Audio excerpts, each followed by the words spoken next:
Hello, everybody, and welcome to this episode of the Nathan Graves Show with me, your host, Nathan Graves. And I know I've interviewed Dota personalities before, but I've never interviewed a pro Dota 2 player. Well, this episode that's about to change because I have with me the captain of the Mousesports Dota 2 team, syndereN. Hello. Hopefully everything is working out all right. Hope you can hear me and everything's running smoothly. I think it is. Just a quick correction, actually. You introduced me as captain. A special thing about our team, I don't know if we'll get into that later on now that you know, but we actually don't have a captain. Oh, really? Yeah. We don't have any official player assigned as captain. We have, generally it's Rise sitting in the drafting slot, but we're drafting together, and basically the captaining is shared between the team in a way.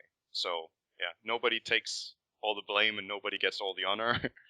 We're basically really a team in that sense. So, yeah, that's how it is. That's really interesting. But thank you once again for your time, syndereN. No problem. Now, for the people listening at home who don't know who you are or don't follow competitive Dota 2, why don't you give like a little introduction about yourself? Yeah, sure. I've been playing competitive Dota 2 for as long as Dota 2 has existed. I transferred from Dota 1, in which I played a bit competitively towards the end. Didn't achieve too many good results, but I played for a while and improved. And then I started getting success in Dota 2 with a couple of different teams I won some events with. I've attended all the internationals, unfortunately without good results, but it's been a blast, and I definitely hope to go to the fourth of those and hopefully do better this time. Yeah, what else is there? I stream quite a lot when I get around to do that, and I am also a commentator occasionally. Mainly a co-commentator, so what you would call the expert commentator, whereas I'll be joining the play-by-play commentator and try to put some color commentary on whatever they're commentating. So yeah, I guess that's the gaming introduction. And then what I've been doing so far is I have a bachelor in English with media as my side subject. And this year, I finished my bachelor this summer, so this year I've chosen to dedicate completely to esports to see where it can take me. And if things go well, I'll probably do it for more than just 1 year. And if things don't go too well, then I will probably resume my studies next summer.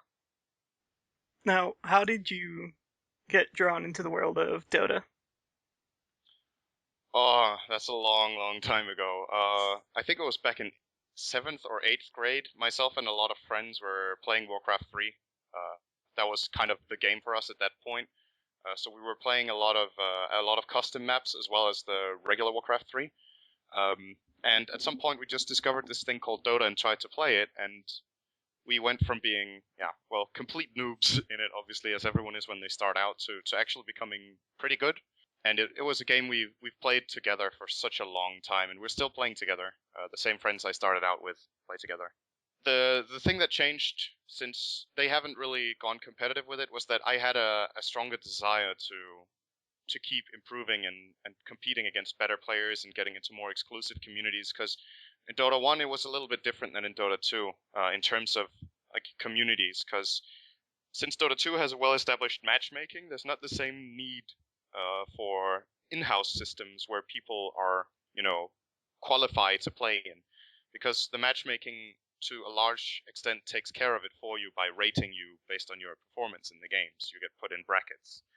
But in Dota 1 that didn't exist, so you would, if you were an ambitious player, you would try to get into more exclusive communities with better players, and I gradually improved and got into more and more exclusive communities, and then eventually got a shot at the team, and yeah, with a little bit of on and off, I've pretty much been playing competitively ever since. But yeah, mainly Dota 2 has been where I've been successful. What's a common misconception that people think when you say that you're a professional gamer? I don't know, I think times are changing, but I still think there is the stereotype, which is way too extreme. Of course it applies sometimes, like every other stereotype. Sometimes they're right. I think a lot of people still have this in their minds that when they hear someone is a professional gamer, they're imagining someone sitting in his basement, living off chips and coke and playing for 14 hours a day and then sleeping for 9 and then getting up and doing the same thing all over again, which isn't the case. I think a lot of people think professional gamers are socially awkward, which some are. Some non-professional gamers are also socially awkward. But I don't find that's the case for me. Basically, I love mingling with other people, making new acquaintances, and generally doing things outside of the game. Just because you're a professional gamer doesn't mean it's everything to you. The same way, if you're a professional football player, you also do stuff outside of football. It's not everything you do, and you're still a person next to that. So I think the most common misconception is actually that people think that if you play a game competitively, you're the stereotypical nerd, if you would call it. I mean, we're nerdy inside our field. You're also nerdy if you're a football player. Then you're a nerd at football. But there's much more to us than that. I think that's the most common misconception, and there's countless examples in the Dota 2 community right now to really shoot down that theory that Dota 2 players or gaming professionals, I mean, are just, how to put it, one-dimensional. Would that make sense? Perhaps, I don't know. What's your role for Mousesports? In the game, I play the mid role. As far as for Mousesports in general, I think I'm one of the most known players that Mousesports has. I'm definitely the most known Dota 2 player that we have, but Mousesports also has divisions in Counter-Strike Global Offensive and in StarCraft 2, and might actually have in another game that I just forgot. I'm pretty sure. But a big role in esports in general is marketing, obviously, because the money needs to come from somewhere, and comparable to other sports, the money will to a large extent come from sponsorships. And a big part of what we do is that we promote the sponsors so that they feel like they get something for their money, that they get their message out to the audience. So in that sense, as a player, I do my thing in the game. As an employee, if you would put it that way, I help communicate a message for the Mousesports sponsors to keep them interested in financing what we're doing, basically. Whether that be through promoting stuff in campaigns, or whenever I'm streaming that I'm promoting their products, or all that kind of stuff. So those are the two key aspects, I think, where people will often think that in esports you just play and it's just a game, and you play, and if you win it's great, if you lose it's bad, but there's more to it than that, and it's been especially growing over the last 5 to 10 years, especially the last 5. The general thought, so as a stable solution, because you can't expect to win every tournament or win all the time. There's very few teams that are capable of staying at a top level for a very long time. In Dota 2, I guess the only Western team I can think of that's been staying solid through the entirety of Dota 2 is Na'Vi, who have basically been, as an organization, have always been in the top. The rest of the organizations have been shuffling around, have had ups and downs. Now Alliance have been doing well in the International 3 and a bit before that, and maybe they'll keep doing well, which would be great. But as far as how stable you can stay in tournaments, the more stable thing is that you stay stable as, I wouldn't say as a businessman, because that's kind of misleading, but that you stay stable in how you represent your organization. So that you make sure you do your job in that regard, and then the tournaments and everything that comes on top is obviously important to the sponsors as well, because if you perform well, they get more popular and have an easier time selling their products. But there's more to it than just winning and losing. So yeah, I think that's that. A big story was the fact that you did join Mousesports. All the different sites like Join Dota and Dota Cinema reported about how you were the replacement for Alex and how you were going to be captain for the team. How did that come about? Yeah, things have changed a lot since then, but if we dig a little bit back in the history, it's not that long ago. It's some months ago. The team wanted to make a change, and I was contacted by Black, who was an old friend of mine who I used to play with, and he was interested in hearing whether I would want to play with the team and perhaps take care of the drafting, because I had been pretty successful with that in the past. And I was like, sure, I'd love to try that out. This was my shot at getting into a successful team once again, and hopefully getting to the international, which ended up happening. So it wasn't actually more complex than that. I was basically asked, and then we tried it, and we thought it worked out well. We had a lot of success in different tournaments. We were actually in a really good role. I think at some point we had a 22 match winning streak before we finally lost. And yeah, we won a couple of tournaments The international was a failure, but apart from that, we actually did really well leading up to it. And then since then, we've kind of parted ways. We've split up a lot. Black is now playing for a Chinese team, or a team located in China, LGD International. Fata and Pass are currently playing with another team in Europe called Flipside/Quantic. And finally, Koikwa has joined Team Liquid in America. So I'm with a completely new team now. We're 5 Danes playing together now, which I really enjoy.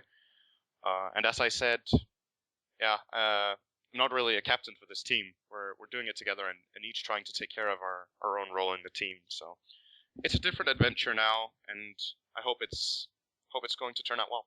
What differences do you notice between the old Mousesports, where it's you and the German boys, as opposed to the current roster, which is an all-Danish team? It's a different mentality, mainly. I think we're more relaxed and more on the same page about how we deal with problems in the game. There's not so many internal issues. There's not so much drama, so many problems overall in that regard. And I feel like everyone just respects everyone else's opinions and the way they play, and there's much more trust, which means that we can try a lot more stuff and actually improve in that regard because we're more flexible and we're not afraid to try something new, especially not in practice, in case we turn up losing with it. So, because we believe we can play pretty much anything given the right amount of practice, whereas in the previous team we were kind of locked on the idea that nah, this won't work, or if we try something new and we lose once, people are like, this won't ever work. Whereas we're more patient, take the time that's needed, and work from there. So yeah, probably those are the main differences, I think. Of course, the language is another one, but that's kind of obvious. Who is your favorite hero to play? Oh, okay, that was a change of topic.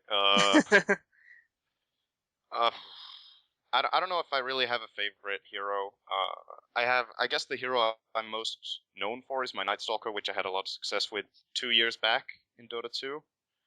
And I still really enjoy playing him, but I think the kind of heroes I really enjoy playing the most are heroes that peak in the early to mid game, that have a lot of impact, especially if they can do at least okay in the lane and then transfer from that. So I like to play, like Night Stalker. I like to play Razor.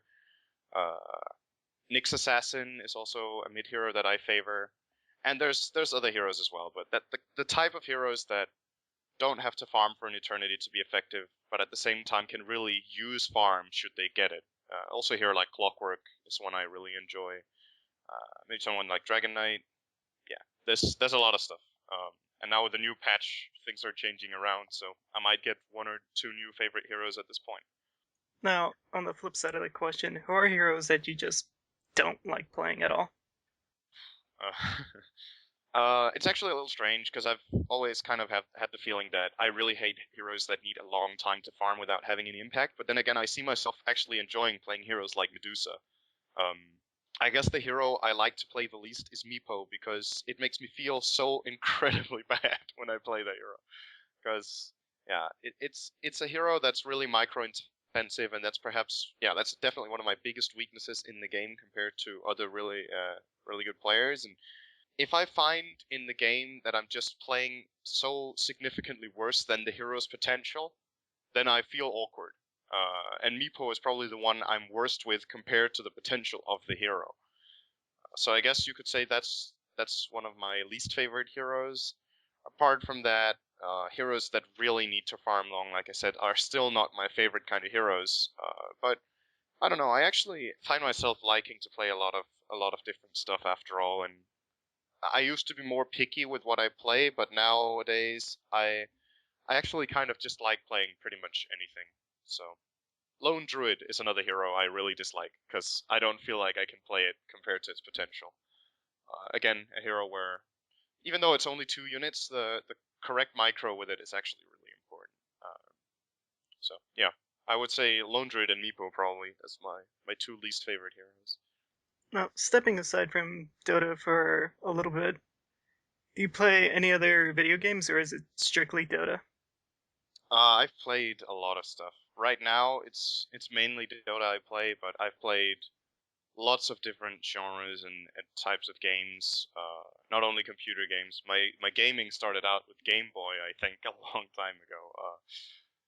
I've played a lot of different stuff, and I really just like gaming in general. I like Flash games a lot. I actually play quite a lot of Flash games. Shooters are fine. Strategy games are fine. Adventure games, RPGs, puzzle games. I don't know. I'm still trying to figure out a genre I really don't like in terms of gaming. So, uh, what I really like in games is if they're challenging, because then it's really rewarding when you have success. And sadly, it's been a trend in gaming over the last, I feel like, over the last 5 years in particular, that games get a lot easier. And sometimes I find myself missing that really big challenge where you were like, wow, I actually completed this level. That was really hard. And you have that feeling of reward, because many games now are just walkovers almost.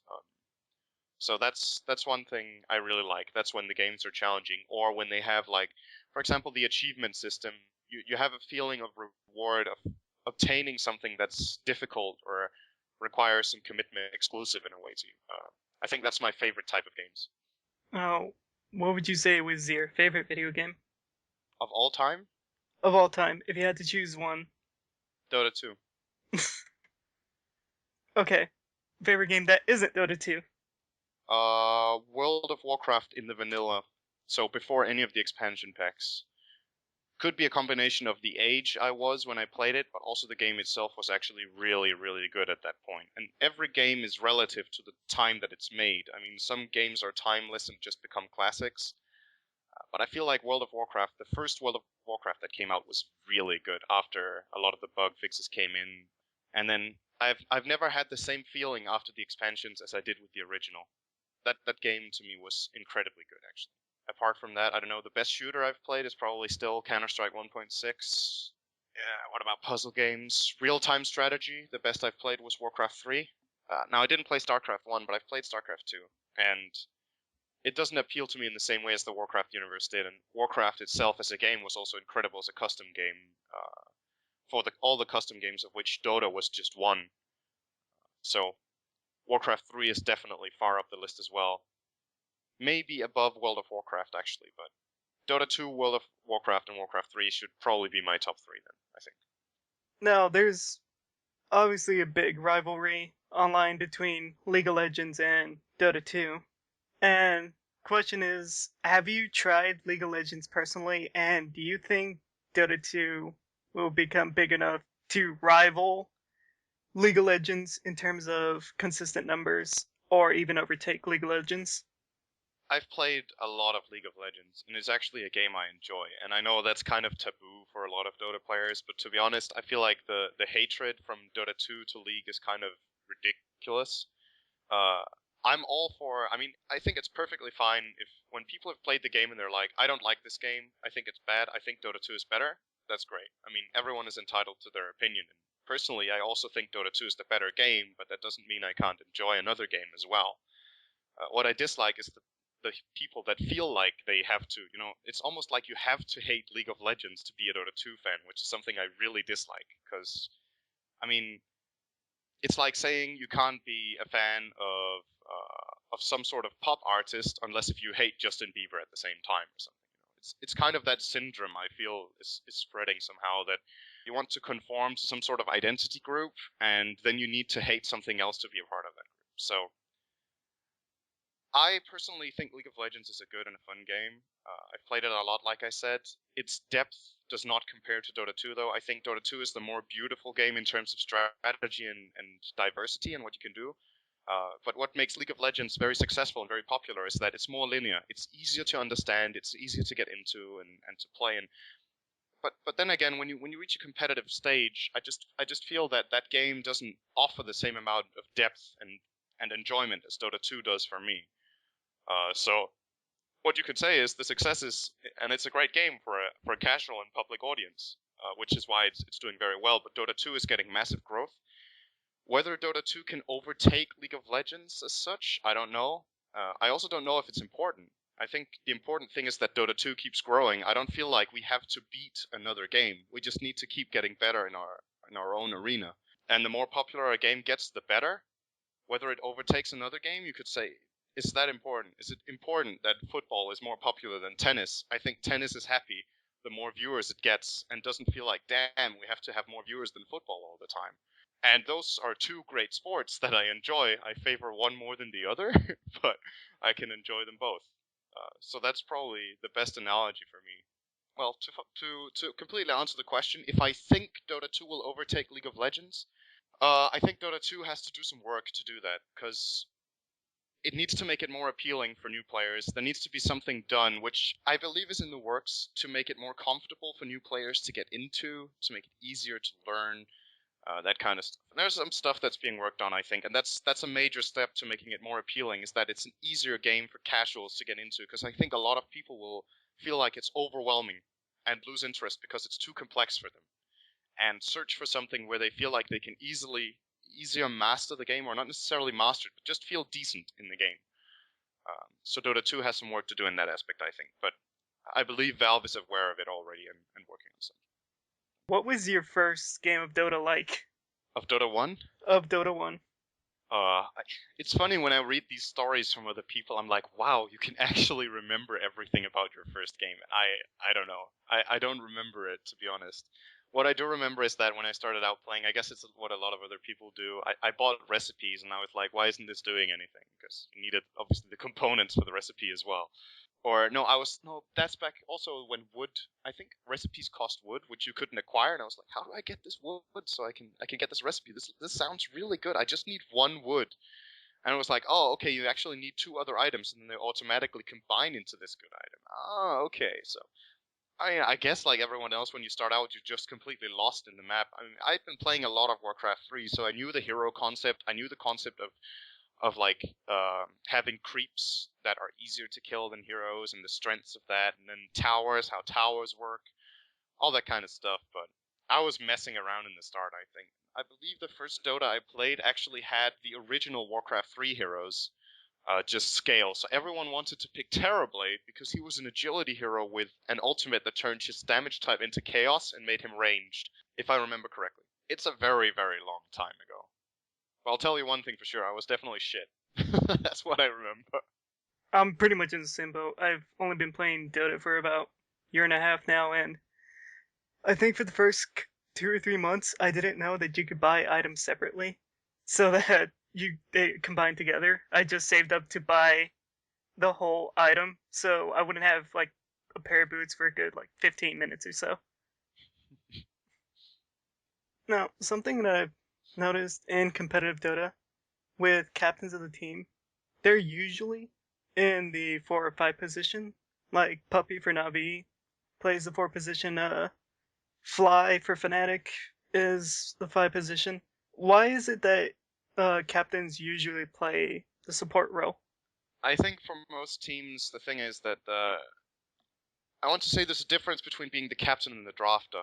And like I said, our team doesn't really have a captain, but the way the game generally works is when you draft, you set a playstyle and an idea for the game. And after that, when the game gets played, the ones who have to kind of get the ball rolling the most in the early game, which is where the game is really takes shape, are the supports. So if the supports, if one of the supports is the captain, then he has the overview of what needs to be done in the game, and can make the important calls early on, like this is what needs to happen, and now we're going to do this, and this is why we do this and that. Because of that, it's kind of natural. I don't think it's a must that the captain or the guy calling the most is a support. It's just natural that the supports will communicate a lot in the early game and try to set things up. But I don't think you need to be a captain to do that. Again, it's just about people in the team understanding what roles they have. And I think the teams that really have a strong captain, like I consider Navi to be one of the teams, because at least from what I've heard in an interview with Havost, if they disagree about something, they're like, okay, we do what Puppy says, because then everyone does the same thing, which is really important, because if you start doing all different kinds of things and you don't agree on what to do, you end up playing 2 different games and then you just flat out lose. And having the support being that guy makes it a lot easier to revolve around, I suppose, but I don't think every team has a support as a captain. I think the new DK squad, for example, am I wrong if I say Mushi is the captain of that and he's generally playing mid or carry? I think so. And there's been other, especially Chinese teams. Joe has been captain of a couple of teams. I believe he's currently the captain of Tongfu, and he used to be the captain of IG. There's different ways about it. The most important thing is that you as a team know how you want to play the game and who makes what calls. And then you could say the captain thing is basically just a title you have, which I actually feel like carries more weight in the community than it should. The captain takes the majority of the blame when the team loses if it's because of drafting. The captain gets the majority of the praise if there's a great draft or a great execution. But it's the team that does it. It's not the captain. The captain is just leading in a way if you run that kind of system. So, yeah. What's something the Dota 2 fans doesn't know about syndereN? I've said this in one interview before, but it's kind of a long time ago, and I don't know how many people heard it. I really don't like water. I like drinking it, no problem. But I actually had, most kids when they start swimming, they go to either to the shore or to a swimming hall or something with their parents when they're babies or when they're really small kids. But my parents didn't take me to do that. So the first time I remember swimming was in school. I think it was in 4th or 5th grade, and I had a near drowning experience on the first day of swimming there. And that kind of trauma kind of sticks with you. So I had such a really, really hard time learning just to swim a little bit, which I eventually did, but I kind of forgot again because I really don't enjoy doing it. So because of that, I'm really not a big fan of going swimming. I'm not a fan of having my face submerged in water. Even just, it can be something simple like just in the shower. Showering my face can actually feel a little bit uncomfortable because in a way it might just trigger something like a phobia, although it's not really a phobia because I don't have a thing with I can't see water. I have no problem with being on a boat and watching the ocean or that kind of stuff. I just don't like water because of that experience. It gives you a lot of respect and insight into what it's like for people to be scared of something when you've tried it yourself. And I think that's something very few people know about me. So there you go. That's actually really interesting. I wasn't expecting that, honestly. Well, there you go. You didn't know it about me, right? So you got what you asked for. that is very true. Now, the 6.79 patch came live yesterday, and there were a few notable buffs to certain heroes.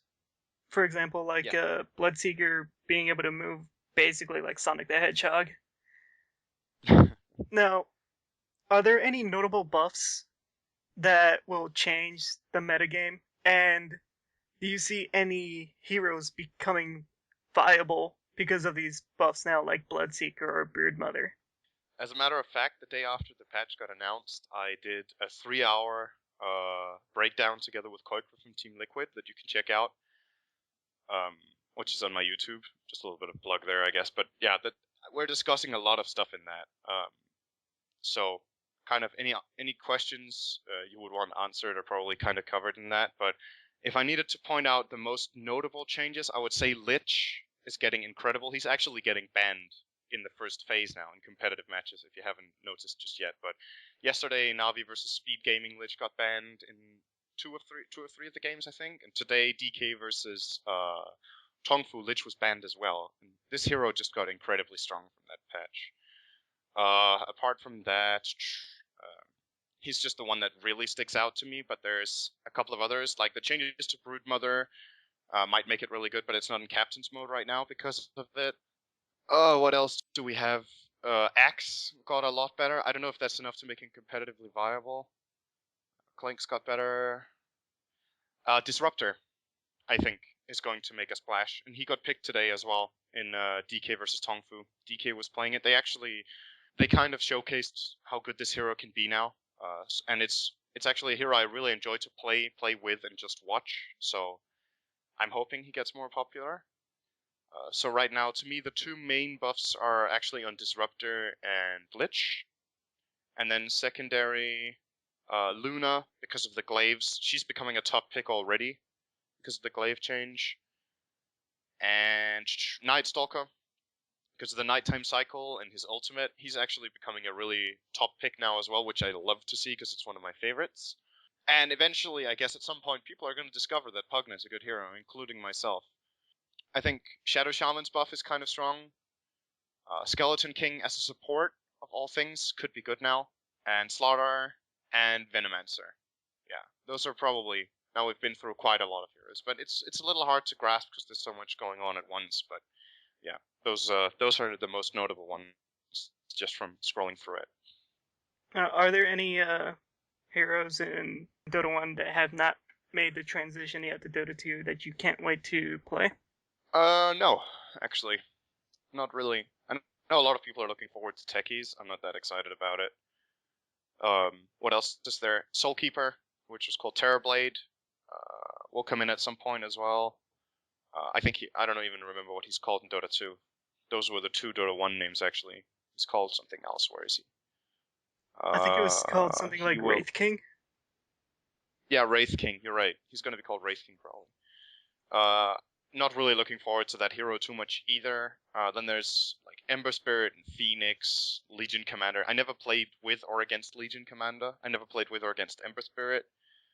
I didn't play at the end of Dota 1 because I started playing Dota 2, and then I never really came back to even try the heroes. Same with the Arc Warden Zet, he's called. And the Winter Wyvern and the other heroes like that. I haven't played them at all, so I don't really know. Maybe they're cool, but since I haven't tried them myself, then yeah, I'll just have to wait and see. It's probably gonna take a while before they come in anyway. Now, going back a little bit, Mousesports participated in the international, and you're a part of that squad after winning the Western qualifiers. What was, aside from being knocked out early from the tournament, what was your experience in Seattle like? I've been there twice. I was there at the international too as well. This time the group stage wasn't hosted at Valve, but actually at the hotel we were at. But overall, it's just an amazing experience every time. Like meeting all the fans, meeting all the players, hanging around with all the guys there, and just celebrating our game is really, really incredible. I just love to see how much effort everyone is putting into it, how good the production is, and how we are treated over there as well. Like we're everything about the event organization. There's really taking care of us, so we have a good time, and yeah, I can't really ask for much more in an event like that. I think it's absolutely amazing. And what notable differences were there between TI2 and TI3? The most notable difference is actually in the tournament itself, that the Western teams have become a lot better. In TI2, it was very dominated by the Asian scene. We had one Western team in top 8, which was Na'Vi, that finished second. But this time it was much more mixed, and the matches were a lot closer, and the group stages were less predictable. So, in that sense, it just shows that the entire world is taking the game a lot more seriously now, and practicing a lot more and getting a lot more skilled at it. So that's probably the biggest difference, actually, was in the tournament kind of sense. In the organizational sense, I think it was great both times. The event itself, the main event, was kind of similar to last time, when it was great, so I don't really have too much to complain about. I just think it was really great, and it was better, even better than last year in terms of organization of the main event. So if they keep that up, then next year is going to be absolutely fantastic. Now, there were a lot of roster changes to happen after TI3, as Mousesports was one of the organizations to have major roster changes, but also notably the Chinese, and recently DK and IG have been performing extremely well, and IG has been doing better now, in my opinion, than they have been in the past few months before the international. Now, do you think at their current form, DK or IG would be able to beat a team like the TI3 Champs Alliance? Yes. But the thing is, like, events like the international are kind of deceptive in a way, because it's a lot about who finds a really smart way to play, who are an excellent team with good team play, gets you very far, but who wins with the edge in the end are the ones who are good at adapting and have just figured out the map the best. And I feel like Alliance, in terms of the way they drafted, people figured they were a hard nut to crack. No teams really managed to there were a couple of close games for them, but essentially they didn't lose until the finals, where they lost a couple of games. Or they lost one until then or something. It was almost a clean run for them. So they were really strong in that particular version, but that doesn't mean that the other strong teams in the world can't beat them. I think right now, like you say, DK and IG are looking very strong. And if there was a LAN event right now, I wouldn't know who I would favor, because I would honestly have to see them, first of all, play the new version, and then play against each other to see who's really stronger, because it's a little hard to call when the Asian scene is kind of isolated, and the Western scene is kind of isolated, because we only really meet on LAN events, and then that's when you really see what the differences and similarities are between how people play. DK is getting a lot of hype right now, and rightfully so. They're incredibly good. So is IG. But how strong they are related to Navi and Alliance when they play their best, it's hard to tell. But I think no matter what, it's going to be a hell of a tournament once they meet at MLG Columbus. And I think, yeah, any of those teams can beat the others. That's the thing. And I don't know who my favorite would be. So definitely they could fight against Alliance and Navi. Alright, last question before we end this interview. Where do you see the future of Dota 2 heading? And if you can make any suggestions to any changes that can be made to the game, what suggestions would you make?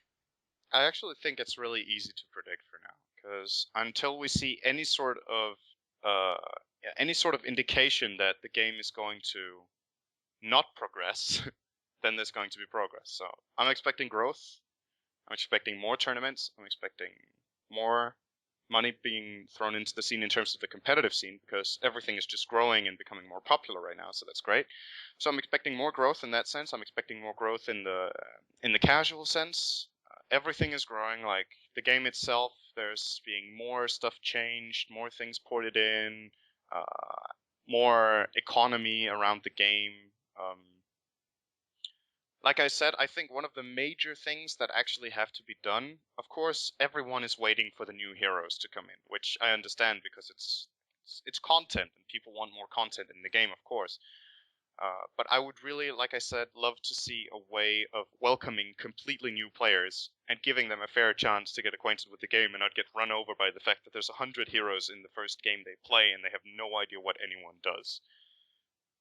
So one way of doing that would be to let new players start out with a reduced hero pool. Let's say you can choose when you want to expand your hero pool, and when you start out playing, you can search in a hero pool of 20 heroes, and then when you feel comfortable, you can expand it to 40, and you can expand it to 60, then to 80, and then to 100, or whatever, like, just as an example. And then when the player base is big enough, the queuing times shouldn't be that long, and for new players, it's going to be a good way of learning to understand the concepts of the game in a similar environment, because if you play with 100 heroes, the environment changes so much every game that you kind of have nothing to hold on to.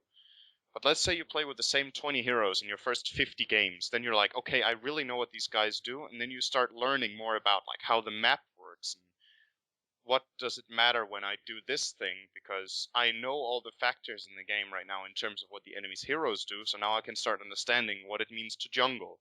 What does it mean if I pull? What does it mean if I do this thing on the lane?